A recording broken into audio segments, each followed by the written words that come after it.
Welcome back to the show. I'm Jenny McCarthy Wahlberg. Well, you guys know. Do I have to tell you what we're about to get into? Because it's my favorite topic. And Corey Goode has been one of my favorite guests on the show. He's part of the Sphere Being Alliance from the Secret Space program. I've had him on with David Wilcock before. And I'm having him come back because, like I said, as we're rounding it out here towards the end, I'm bringing back my faves. And he's considered, one of my faves. Corey Goode, welcome back. Thank you. I appreciate the invite. Of course. I'm very excited. So let me do some plugging before we begin. You've got a YouTube channel, Sphere Being Alliance. Ascension Works, is that still the obsessionworks.tv? Is that still a place people can go? Absolutely. I love it. And then your graphic novel, Ascension Chronicles, Spheres of Influence, that comes out next July, correct? It does, but in the next week or two, we're going to start the pre-orders again on our disclosurecomics.com. Ooh, that's going to be fun. I cannot wait. I'm looking forward to that. So let's refresh people's memories if they don't remember, or introduce them to you if they don't know who you are. So I'm going to start a little bit from the beginning to recap. What was your title when you worked in the Secret Space program? What did you do? Well, I was an intuitive empath, and basically that means that the intuitive part means that you feel things before they happen, you know things before they happen. But then the empath part is a part where people feel the emotions of others and sometimes the intent of others. So we were a very coveted asset for communicating with extraterrestrials and working within the space program, keeping everything secure. I mean, so much of your story to me is always so fascinating. Like I said, I can listen to it over and over again.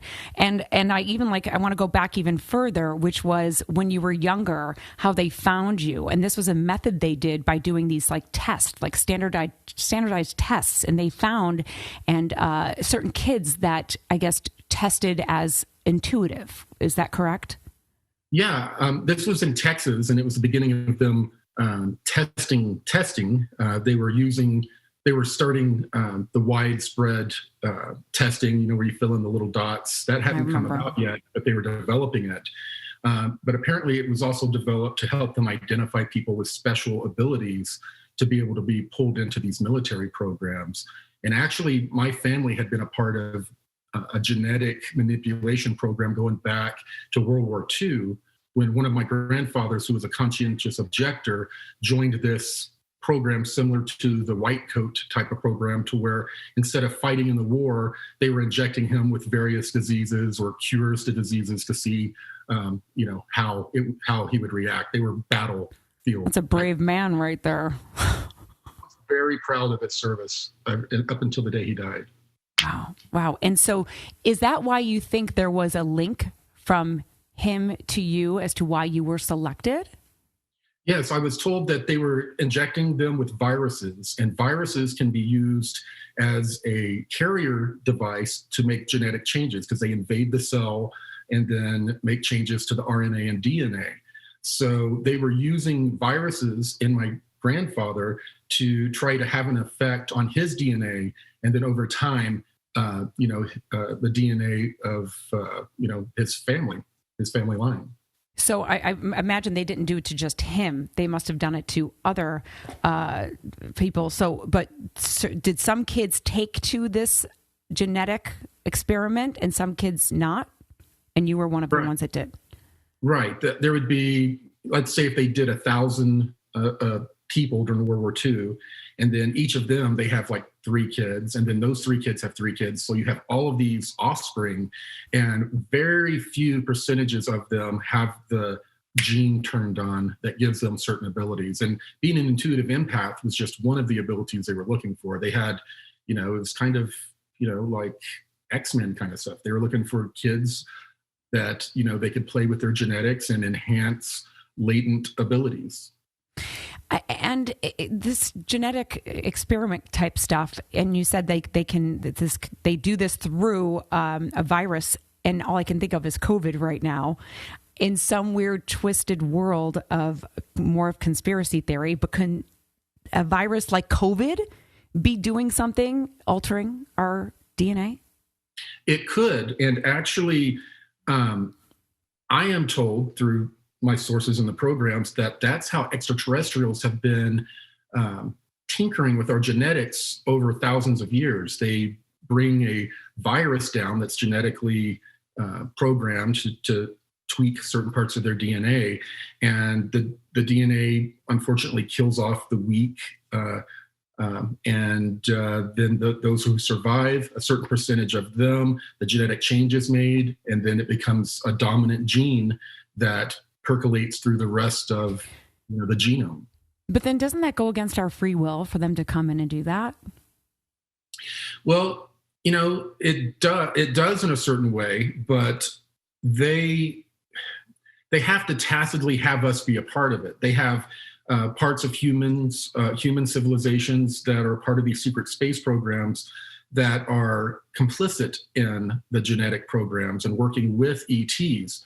So as long as there's some part of us that's complicit in it, then it's authorized. But and a lot of the people, you see people on TV saying they were abducted by aliens. Well, a lot of times these ET groups, to avoid these cosmic laws, they'll incarnate as a human being, forget who and what they are, to go through the process of the genetic experiments that they're doing and not violate cosmic law. Oh, so there's a story to be told that maybe that we all signed up for this before. On some level. On some level. Okay.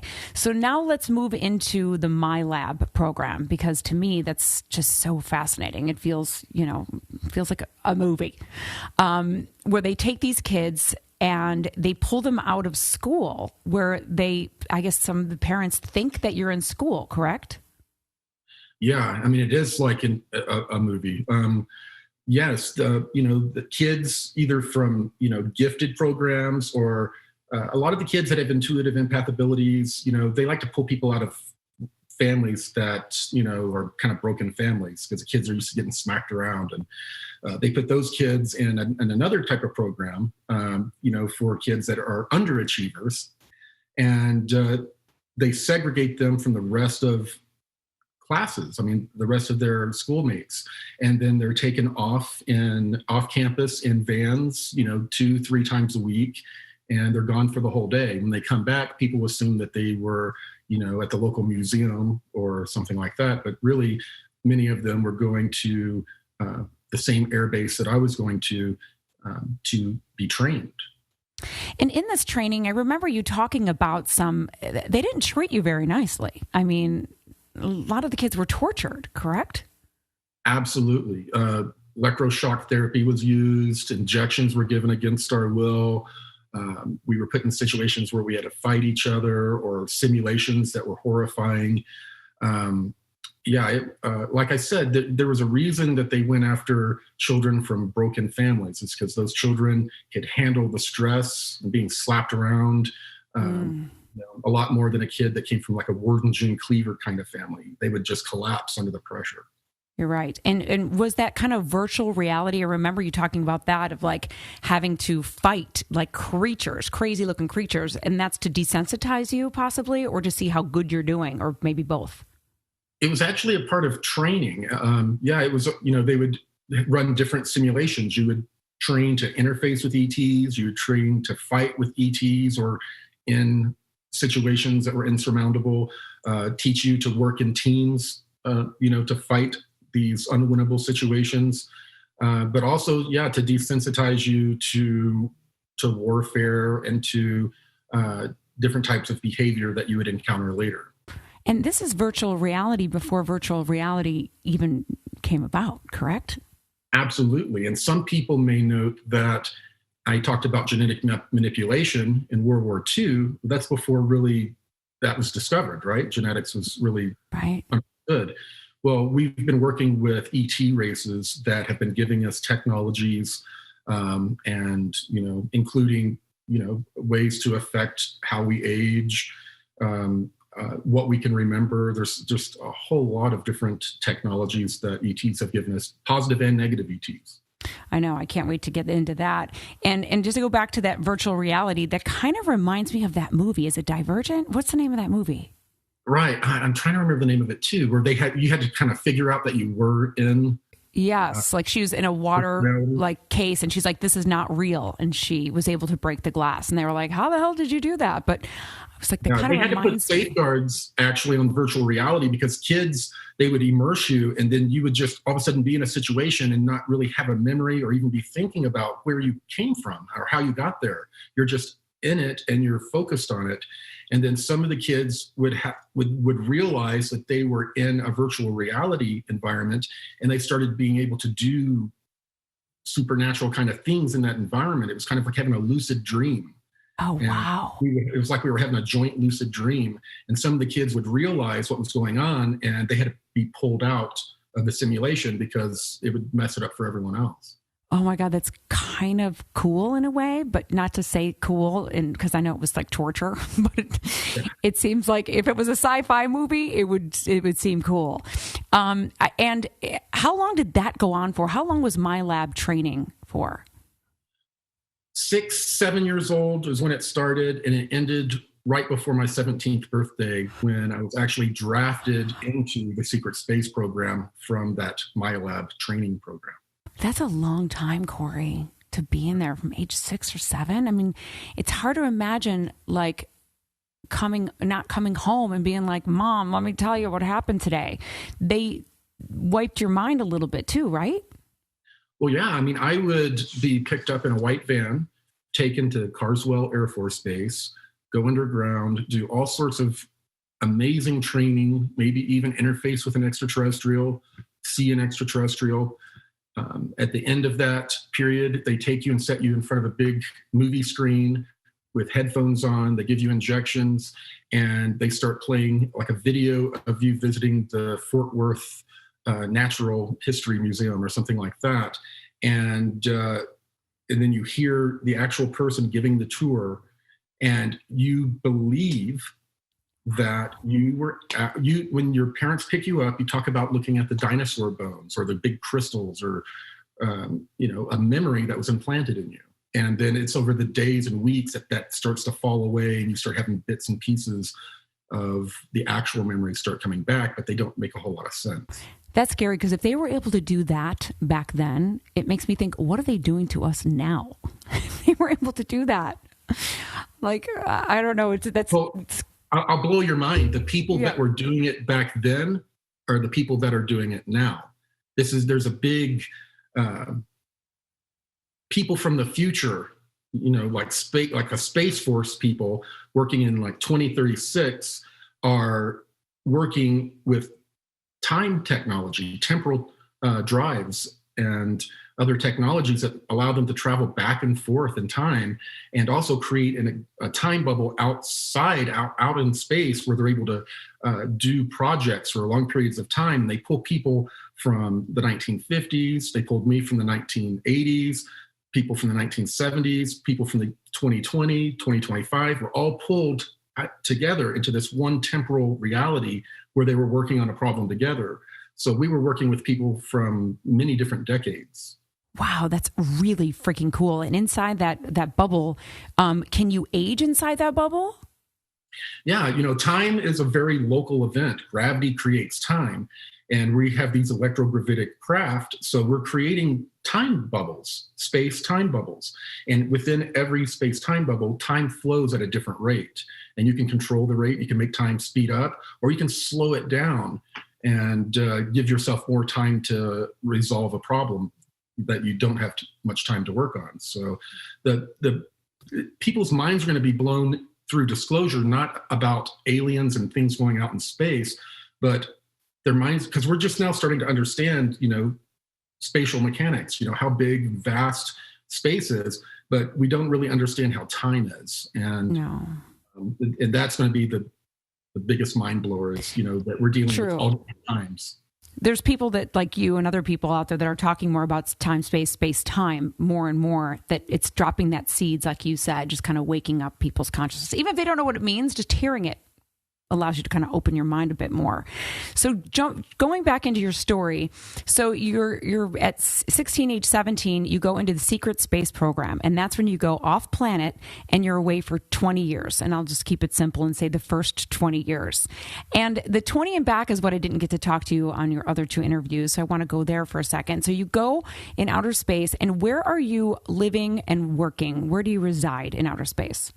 Well, I was assigned to a research vessel out in space, one of many in our fleets.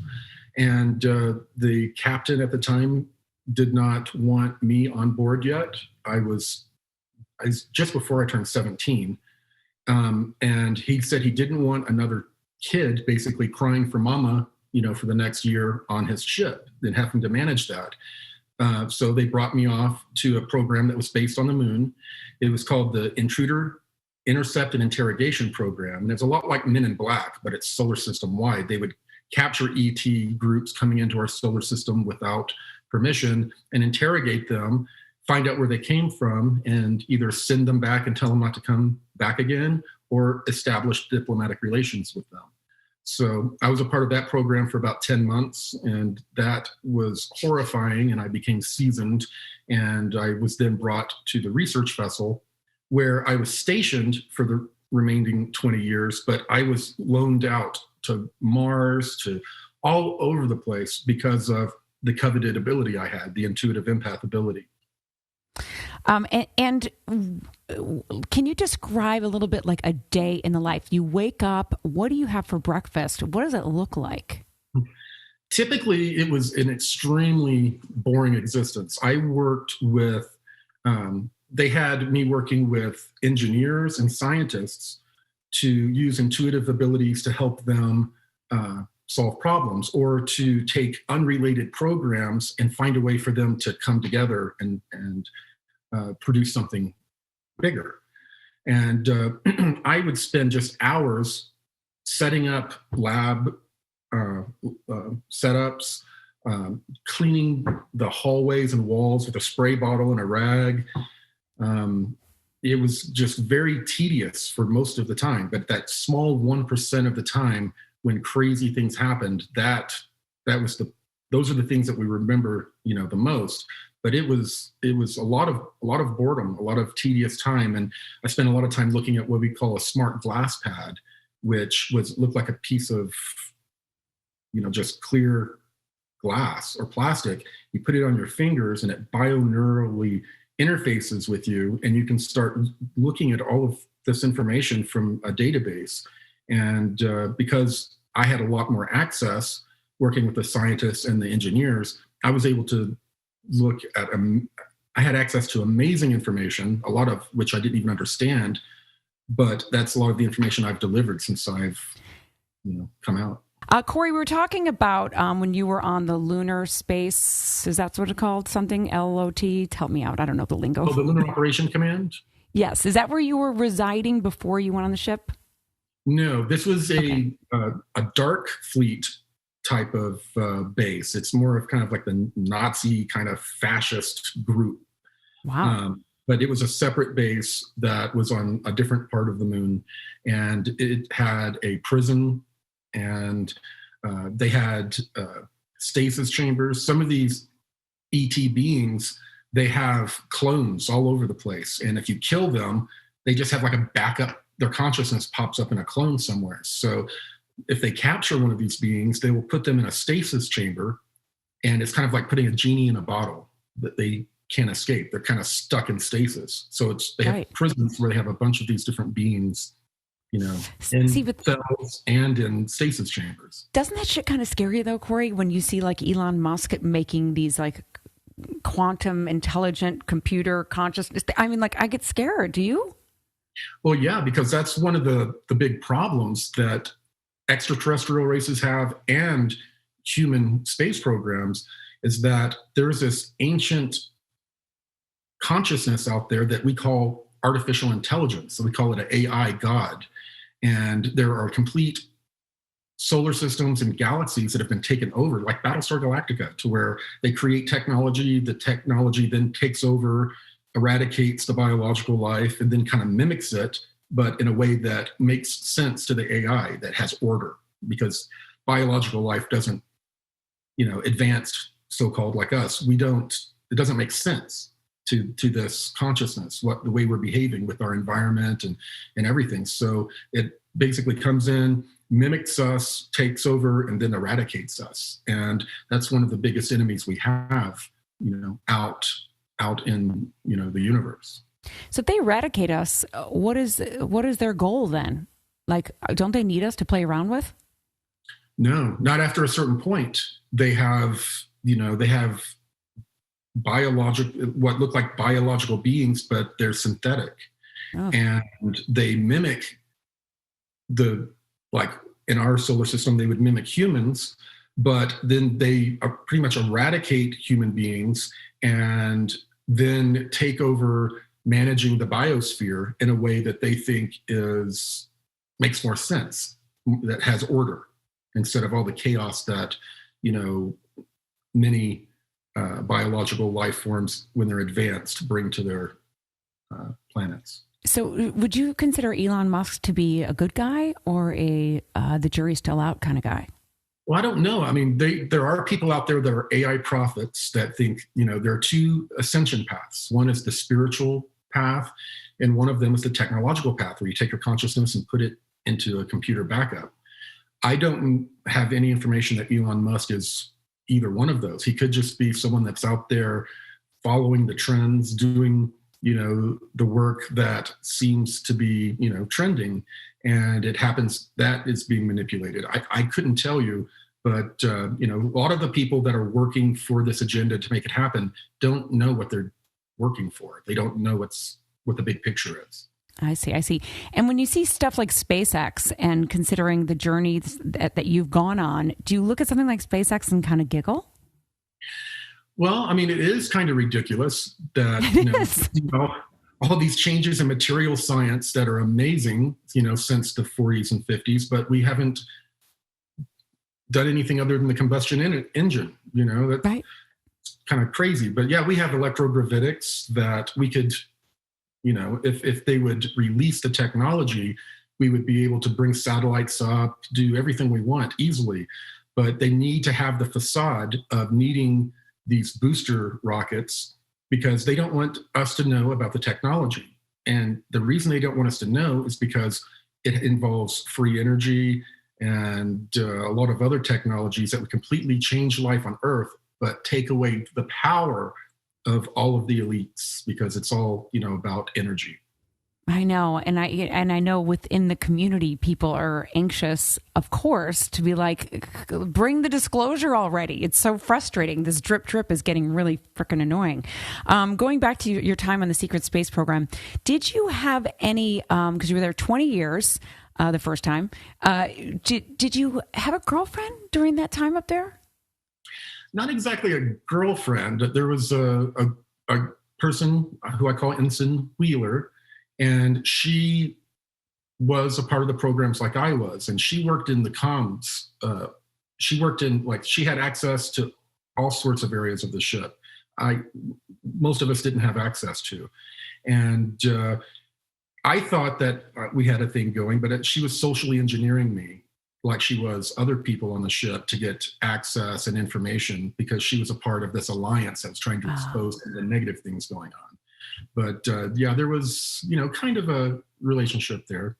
Because I would think, just talking to my dad, who was in Vietnam, he talked about the government whorehouses. I'm like, there has to be something where they take care of the guys up there, because I don't hear many women being talked about.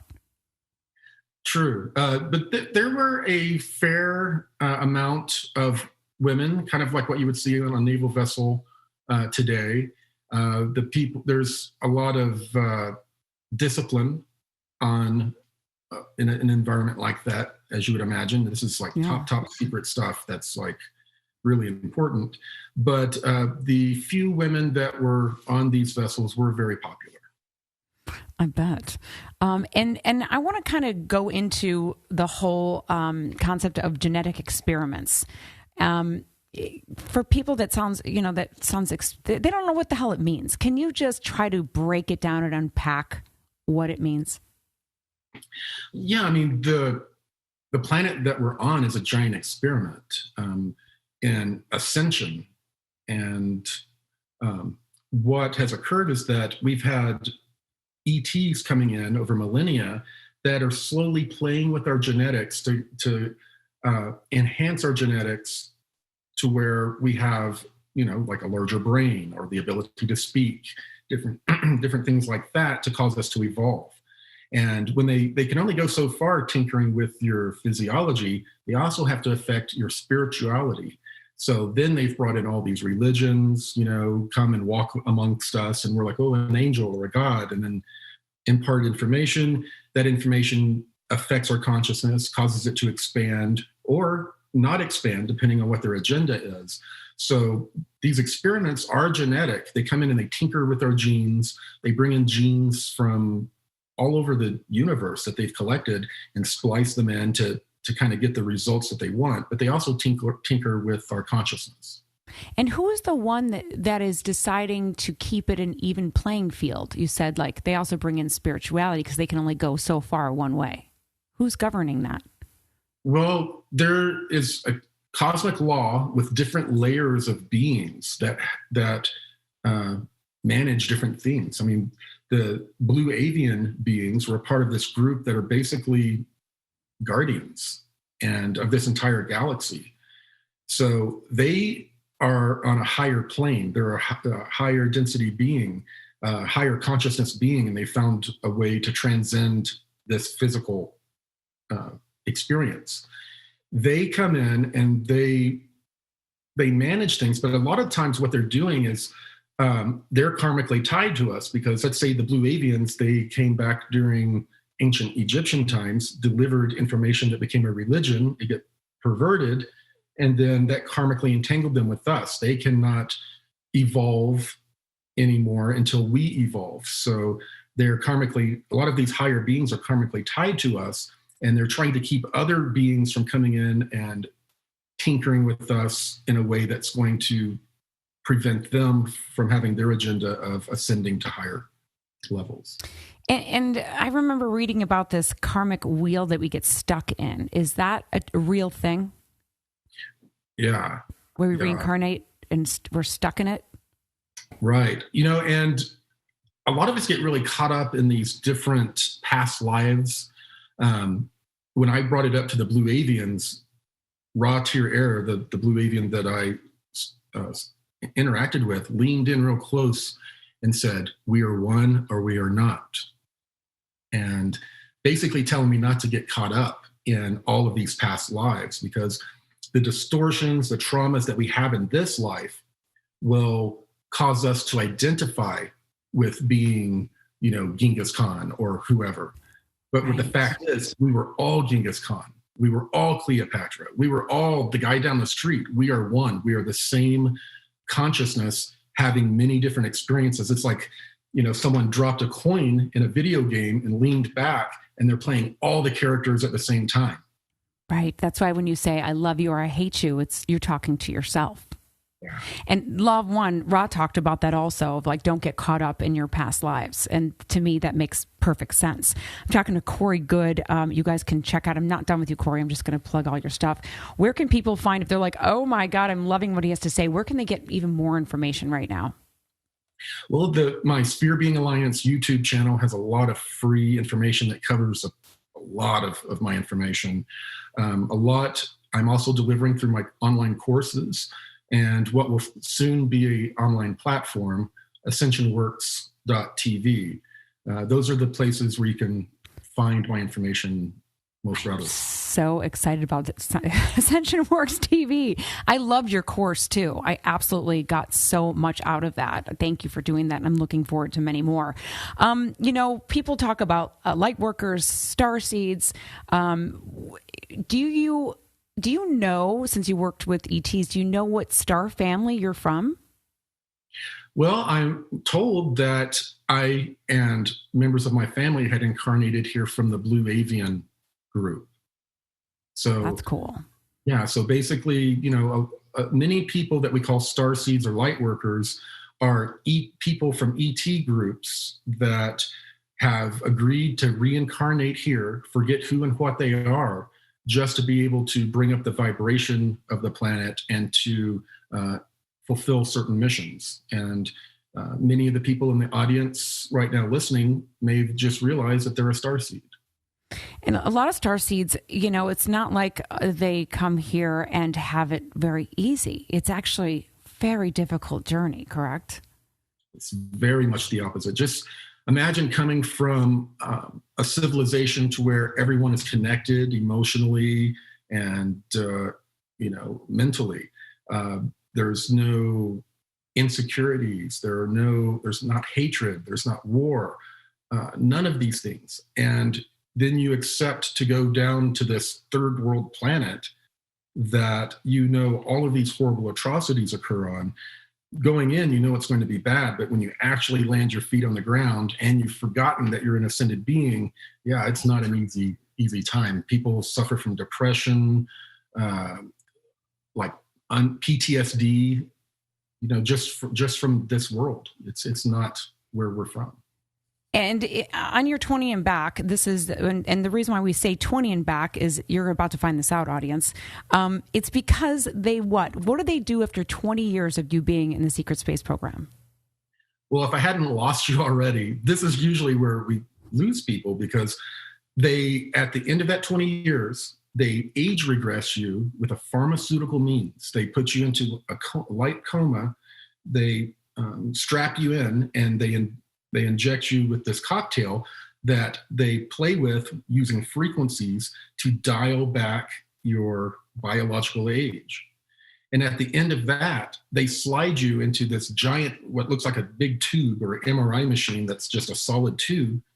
They slide you in, close the door, push a button, and open the door, but 20 years in the past. They're opening in the same machine, they open the same door, and now you've been kind of faxed from the future to the past. You're in the same machine. They pull you out, they revive you, they do the blank slating methods that they have to make you forget your time in the programs. And then they fly you down and reinsert you within, an hour of when they took you. So they're taking you back in time, age regressing you, and wiping your mind of all the memories of your service, and then reinserting you into your timeline. That is so unbelievable. And when you came back, you were how old? Well, it was the same age as when I left. I was 16 years old. It was my Christmas break, and my birthday's in February. So I was turning 17 in February. So I was almost 17. And that's what's so crazy. I wanted people to hear that. And when you came back, you didn't wake up remembering everything because they mind wiped you. But then you wound up going 2 more times, serving 2 more terms, if you will. Yes, I ended up serving 2 more 20 and backs because they were able to unlock the experience I had on the first 20 and back, as well as they needed intuitive empaths. I mean, to me, I'd be like, I'm tired. Aren't you tired, Corey? Isn't your body tired? Well, yeah, but if you think about it, they reinsert you. They take you at the end of that time period. They reinsert you to the beginning. So there were times to where I was on Earth and in space at the exact same time, having 2 different timeline experiences. Okay, that's crazy. Mind-boggling. It is. I mean, especially since I'm so fascinated about parallel universes and stuff like that, that's the next level of parallel universes, to be up in space and here at the same time. And how are you feeling these days? Like, do you still get visitations? Do you see them in dreams? I still visit with the Blue Avians in dreams. There's a group called the Anshar that are this tall Nordic group that I have fairly regular interactions with, sometimes physical, but mostly now they're working with me in dreams. There's a individual that works with ETs named Lieutenant Colonel Gonzalez that from time to time I have interactions with, but I'm not going off-world and having all of the meetings like I was when, 4 or 5 years ago when I was reporting a lot of this. And do you miss it? Do you miss having that much action, or do you like having a little space in between? You know, it's a little addictive when it's happening. You know, I bet regular life seems mundane, even with all this crazy stuff going on. But the amount of stress involved is pretty high as well. So I'm kind of treating stress and action for, you know, regular mundane life. So so far it's an okay trade. You know, that makes total sense, though, because just listening to the stories, it's kind of an adrenaline kick for us, you know? And so I can only imagine you having to go through it would kind of be the same. It'd be like being a professional athlete and then stopping and being like, okay, I got to get used to just normal existence. It's probably why Gonzalez said, I'm out of here, right? And left his family, didn't he? Did I get the right guy, right? He did. But he went through this. I was asked 3 different times, do you want to know who you are, who you were, and who you will be? And they said it'll affect every relationship that I have. It will change everything. And because I have kids and a family, I just something told me to say no. Well, Gonzalez said yes. And basically, he was here. He was a part of this Mayan type of ET group, and he was incarnated here as a human. He was a starseed. And they basically restored who he was, the ET consciousness. They restored it. So he looks like Gonzalez, but he acts like a completely different person. He is not the same person. For real? Oh my God, that's so crazy. Don't you wonder sometimes if you would have said yes, what would have happened? Yeah, I kind of, from seeing Gonzalez, I kind of know what would happen. I would have probably not been involved down here like I am now. Family, I would have totally changed my perspective on everything. I would have had the perspective of a higher density ET being down here doing work instead of a human. Right. Feeling and hurting like the rest of us. Right. So where this has been a crazy fucking year. You know, in your many videos online, I remember you talked about how it's going to get crazy soon. And this was like 3 years ago. You talked about like this end of time madness. It's just going to get crazier and crazier. And here we are. Boy, I mean, it's kind of chilling how, if you think about end of time madness, I can't think of a better example than 2020. Do you feel like though we are we doing the work to shift into a higher frequency, a better timeline? Do you feel like we are making progress? Because sometimes if you turn on the news, not so much. Well, we really have no choice. You know, the cosmic energy that our solar system is traveling through is causing changes. It's referred to as a Christ consciousness that is sweeping through. And it's not a man on a horse with a sword coming in to judge us. It's this energetic field that's causing our consciousness to expand and oscillate and force us to look at our own traumas, our own distortions, our own negative behaviors and deal with it. And it's putting everybody in these little narcissistic bubbles, forcing them to deal with their shit.